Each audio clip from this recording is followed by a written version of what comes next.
বিসমিল্লাহির রহমানির রহিম। আলহামদুলিল্লাহ ওয়াসসালাতু ওয়াসসালামু আলা রাসূলিল্লাহ, আম্মা বা'দ। সম্মানিত আমার দিনী ভাইয়েরা, আসসালামু আলাইকুম ওয়া রাহমাতুল্লাহি ওয়া বারাকাতুহু। মা'আবদা দাওয়া সেন্টার মক্কাতুল মুকাররমা থেকে মহামারী প্রতিরোধের জন্য 10টি উপদেশ দেওয়া হয়েছে। বিপদ আসার পূর্বে কি করতে হবে?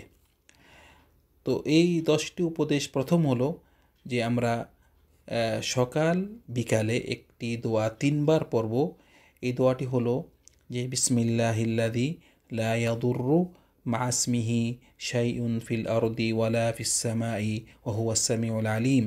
এই দোয়াটি যে নাকি 3বার পড়বে সকালে, সন্ধ্যা পর্যন্ত তার হঠাৎ কোনো বিপদ আসবে না এবং তাকে কোনো কিছু ক্ষতি করতে পারবে না। আবার সন্ধ্যার সময় কেউ যদি 3বার এই দোয়াটি পড়ে, সকাল পর্যন্ত তার হঠাৎ কোনো বিপদ আসবে না এবং তাকে কোনো কিছু ক্ষতি করতে পারবে না।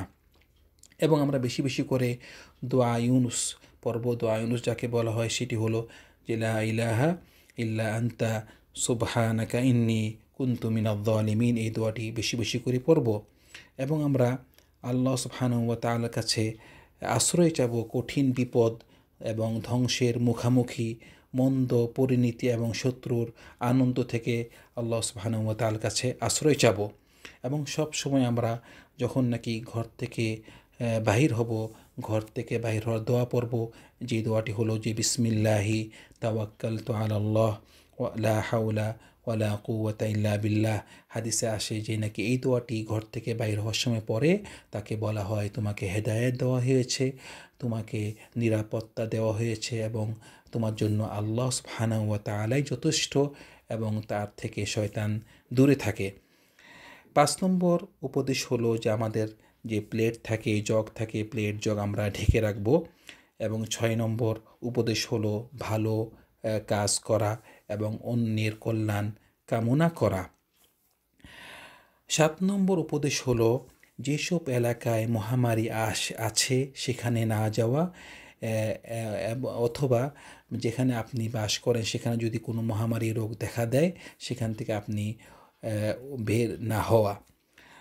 8 নম্বর উপদেশ হলো বেশি বেশি করে আল্লাহর কাছে দোয়া করা এবং আল্লাহর কাছে নিরাপত্তা চাওয়া সব রকম বিপদ আপদ থেকে। 9 নম্বর উপদেশ হলো যে কোনো এক জায়গাতে গেলে সেখানে ওই জায়গাতে নেমেই একটি দোয়া পড়া, যে আউযু বিকালিমাতিল্লাহি তাম্মাতি মিন শাররি মা খালাক। ওই দোয়াটি পড়লে আপনি ওই জায়গা থেকে অন্য জায়গাতে যাওয়ার আগে আপনি নিরাপদে থাকবেন। তো আমরা যেখানেই যাই এই দোয়াটি পড়ে নিব। 10 নম্বর উপদেশ হলো যে আমরা শেষ রাতে তাহাজ্জুদ পড়ব, তাহাজ্জুদ পড়ে আল্লাহর কাছে দোয়া করব। ওয়া সাল্লাল্লাহু আলা সাইয়্যিদিনা মুহাম্মদ ওয়া আলা আলিহি ওয়া আসহাবিহি আজমাইন।